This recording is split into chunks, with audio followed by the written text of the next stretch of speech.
পৃথিবীর জমিনে কেন আল্লাহ রাব্বুল আলামিন আমাদেরকে পাঠালেন, কেন আমাদেরকে সৃষ্টি করলেন, যদি এটি উত্তর আমরা জানতে চাই তো আল্লাহ রাব্বুল আলামিন জানিয়ে দিচ্ছেন, ওয়ামা খলাকতুল জিন্না ওয়াল ইনসা ইল্লা লিয়াবুদুন।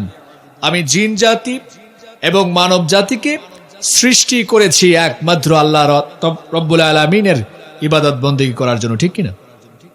ঠিক এমনই ভাবে আল্লাহ রাব্বুল আলামিন গোটা পৃথিবীর মানব জাতিকে ডাক দিয়ে জানায় দিচ্ছেন, ইয়া আইয়ুহান নাসু উবুদু রাব্বাকুমুল্লাযী খালাকাকুম ওয়াল্লাযীনা মিন ক্বাবলিকুম লাআল্লাকুম তাত্তাকুন। तमाम পৃথিবীর সমস্ত মানব জাতিকে ডাক দিয়ে আল্লাহ রাব্বুল আলামিন জানায় দিচ্ছেন, ও পৃথিবীর মানব জাতির শোনো, তোমরা তোমাদের ওই প্রতিপালকের ইবাদত করো, ওই রবের ইবাদত করো যে প্রতিপালক তোমাদেরকে সৃষ্টি করেছেন, তোমাদেরকে বানিয়েছেন, ঠিক যেমনই ভাবে তোমাদের পূর্ববর্তী সকলকে সৃষ্টি করেছেন, যাতে করে তোমরা আল্লাহ রাব্বুল আলামিনের তাকওয়া অর্জন করতে পারো। অন্তরের মধ্যে যাতে করে আল্লাহ রাব্বুল আলামিনের তাকওয়া সৃষ্টি হয়ে যায়, আল্লাহর ভয় যাতে সৃষ্টি হয়ে যায়, এই উদ্দেশ্যে, এই লক্ষ্যকে সামনে রেখে আল্লাহ রাব্বুল আলামিন আমাদেরকে সৃষ্টি করেছেন, ঠিক কিনা? এই দিনকে প্রতিষ্ঠা করার জন্য, ইসলামকে গোটা বিশ্বব্যাপী প্রতিষ্ঠা করার জন্য আমাদের প্রিয় নবী হযরত মুহাম্মদ সাল্লাল্লাহু আলাইহি ওয়াসাল্লামকে আল্লাহ রাব্বুল আলামিন প্রেরণ করেছেন। পবিত্র কোরআনুল কারীম শুধুমাত্র মুসলমানদের জন্য নাজিল হয় নাই, পবিত্র কোরআনুল কারীম শুধুমাত্র একটি গোত্রের জন্য নাজিল হয় নাই, বরং এই পবিত্র কোরআনুল কারীম तमाम বিশ্বের সকল মানব জাতির জন্য আল্লাহ রাব্বুল আলামিন নাজিল করে দিয়েছেন, বলি সুবহানাল্লাহ। আমার ভাইরা, এই কোরআনের জীবন বিধানকে প্রতিষ্ঠা করার জন্য আমাদের নবী হযরত মুহাম্মদ সাল্লাল্লাহু আলাইহি ওয়াসাল্লাম তিনিও যেমন রক্ত ঝরিয়েছে, পাশাপাশি সেই সোনালী যুগের সাহাবীরা তারাও কিন্তু কোরআনকে প্রতিষ্ঠা করার জন্য রক্ত ঝরিয়েছে। উহুদের ময়দানে আমার নবী যখন উহুদ প্রান্তরে শত শত হাজার হাজার কাফের সৈন্যের মোকাবেলা করার জন্য মাত্র 1000 সৈন্য নিয়ে যখন গমন করলেন, আল্লাহর নবী বলছেন, ও সাহাবীরা শোনো, আমি তোমাদেরকে যেই ডিরেকশনটি দিব, আমি তোমাদেরকে যেই নির্দেশনা দিলাম, এই উহুদ পাহাড়ের গিরিপথ দিয়ে তোমরা গমন করবে। পিছনে 50 জন তীরন্দাজ তিনি নিযুক্ত করে দিয়েছে। যুদ্ধ যখন শুরু হয়ে গেল, মুসলমানেরা অলরেডি বিজয় হয়ে গেল, এমন একটা সময় যেখানে আল্লাহর নবী 50 জন তীরন্দাজকে রেখে দিয়েছে। এই 50 জন তীরন্দাজ মনে করলো যুদ্ধে বুঝে জয়লাভ করে ফেললাম, এই মনে করে তারা নবীজির বাণী ভুলে গিয়ে, নবীজির আদেশ ভুলে গিয়ে, নবীজির নির্দেশনা ভুলে গিয়ে তারা গনিমতের মাল সংগ্রহে ব্যস্ত হয়ে গেল। এমন একটা সময় খালিদ বিন ওয়ালিদ, যে পরবর্তীতে ইসলাম গ্রহণ করে মুসলমান হয়েছে, এই খালিদ বিন ওয়ালিদের নেতৃত্বে গিরিপথ দিয়ে উহুদের ময়দানের পিছন থেকে আমার নবীজির উপরে হামলা হলো। নবীজি মুখ থুবড়ে জমিনের মধ্যে পড়ে যায়। এমনই ভাবে আমার নবীজির সদৃশ আরেকজন সাহাবী যখন ইন্তেকাল করলো, চারিদিকে ছড়িয়ে গেল আল্লাহর নবী, দিনের নবী মুহাম্মদুর রাসূলুল্লাহ ইন্তেকাল করেছি। এই খবর যখন পৌঁছে যায়, লোকেরা হতাশ হয়ে গেল, সৈন্যদের মনোবল ভেঙে গেল, এদিক সেদিক দিক বিদিক ছোটাছুটি করছে। এইদিকে আমার নবীজি মুখ থুবড়ে যখন পড়ে আছে, দাঁতগুলি, 2টি দাঁত যখন পড়ে গেল, আমার নবীজি যখন এরকম অবস্থায়, দূর থেকে সাহাবীরা এসে আমার নবীজিকে ঘিরে রাখলেন। যখন চতুর্দিকে সৈন্যরা মনোবল হারিয়ে দিক বিদিক ছোটাছুটি করছে, এরপরে আবার যখন এই সংবাদ পৌঁছে গেল আমার নবীজি ইন্তেকাল করেন নাই, তিনি জীবিত আছেন, আবার তারা মনোবল ফিরে পেয়ে আবারও যুদ্ধের প্রস্তুতি নিয়ে এক সময় সে উহুদের প্রান্তরে আবারও মুসলমানগণ যুদ্ধে বিজয় লাভ করলেন। এখানে বিষয় হচ্ছে 2টি। একটি হলো নেতার আনুগত্য কেন আমাদেরকে মানতে হবে?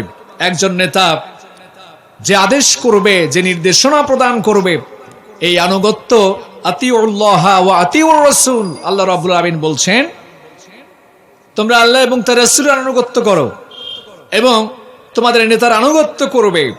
আজকে আমরা অনেক সময় ঈমান হারা হয়ে যাই। আমরা অনেক সময় আজকে নিজেদের দায়িত্বের কথা ভুলে গিয়ে আমরা বিভিন্নভাবে দলচ্যুত হয়ে যাই, দল থেকে আমরা ছুটে যাই। প্রিয় উপস্থিতি, এজন্য নেতার আনুগত্যকে কখনো ভুলে যাওয়া যাবে না। আল্লাহর নবীজির মাথায় ছিল একটি শিরস্ত্রাণ ছিল। এই শিরস্ত্রাণটি লোহার একটি টুকরা আমার নবীজির চোয়াল বরাবর ঢুকে গেছে। এমন একটা মুহূর্তে তিনি প্রচন্ড যন্ত্রণা পেয়েছিলেন, কিন্তু তারপরও মনোবল হারান নাই, মনোবল হারাতেও দেন নাই। এই যুদ্ধের ময়দানে আমার নবীজির প্রিয় চাচা আমির হামজা শহীদ হয়ে যান। আমার নবীজি খুবই কষ্ট পেয়েছেন তার এই শাহাদাত বরণে। সম্মানিত ভাইয়েরা আমার, চাচা আমির হামজা কেমন ছিলেন? আমার নবীজি বাল্যকাল থেকে চাচা আমির হামজার সাথে একসাথে বড় হয়েছেন, একসাথে তারা বাল্যকাল শৈশব কালকে কাটিয়েছে। যখন আমির হামজা আমার রাসূলের কথা শুনলেন, আবু জাহেল রাসূলকে যখন আক্রমণ করেছে, আঘাত করেছে, এই খবর যখন চাচা আমির হামজার কাছে চলে গিয়েছে, সঙ্গে সঙ্গে আবু জেহেলের বাড়িতে আসছে। আবু জেহেলকে যখন বলা হলো, আবু জেহেল, শুনলাম তুমি নাকি আমার ভাতিজা মুহাম্মদকে আঘাত করেছো, আমি এই প্রতিশোধ গ্রহণ করব। এই কথা বলে তার ধনুকের একটা অংশ দিয়ে আবু জেহেলকে আঘাত করলেন। তাহলে আমি বলবো আপনার প্রতিশোধ নেওয়া ঠিক হয় নাই, বরং আপনি যদি আমার খুশির কথা চিন্তা করেন তো আপনার কাছে আমার দেওয়া ধরো, আপনি যদি আজকে ইসলাম গ্রহণ করেন তবে আমি আপনার উপর খুশি হয়ে যাব।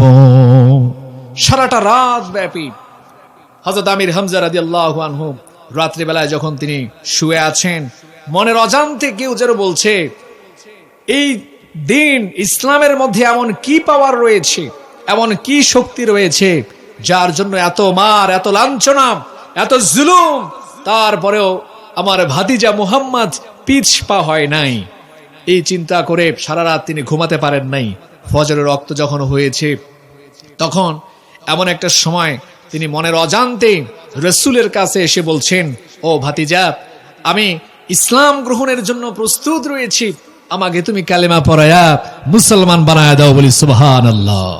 ঈমানের পথে অবিচল থেকে আমার মরণ যেন হয়, ঈমানের পথে অবিচল থেকে আমার মরণ যেন হয়। তোমারই কাছে মিনতি আমার, তোমারই কাছে মিনতি আমার, মহামহিম দয়াময়, ঈমানের পথে অবিচল থেকে আমার মরণ যেন হয়। কোরআনের পথে অবিচল থেকে আমার মরণ যেন হয়। ঠিক কিনা বলেন? আমরা সকলে চাই শেষ রক্তবিন্দু থাকা পর্যন্ত, আমরা সকলে চাই জীবনের পূর্ব মুহূর্ত, মৃত্যুর পূর্ব মুহূর্ত পর্যন্ত ঈমানের সাথে থাকতে, ঈমানের পথে থাকতে, তবেই আপনার আমার দায়িত্ব আল্লাহর জমিনে সুপ্রতিষ্ঠিত হয়ে যাবে। আমার ভাইয়েরা, আমার বন্ধুগণ, এই গোটা পৃথিবীর জমিনটা এতটা সহজ মনে করবেন না। আপনি এমনি এমনি পৃথিবীর জমিতে আসেন নেই, আপনাকে দায়িত্ব দিয়ে প্রেরণ করা হয়েছে। আল্লাহ রাব্বুল আলামিন জানাচ্ছেন, ইন্নী জাইলুন ফিল আরদি খলিফা। আল্লাহ তাআলা আমাদেরকে প্রতিনিধি বানিয়ে, আমাদেরকে রিপ্রেজেন্টেটিভ বানিয়ে পৃথিবীর জমিনে প্রেরণ করেছেন, দায়িত্ব দিয়েছেন। প্রত্যেকটি মানুষের এক একটি দায়িত্ব রয়েছে।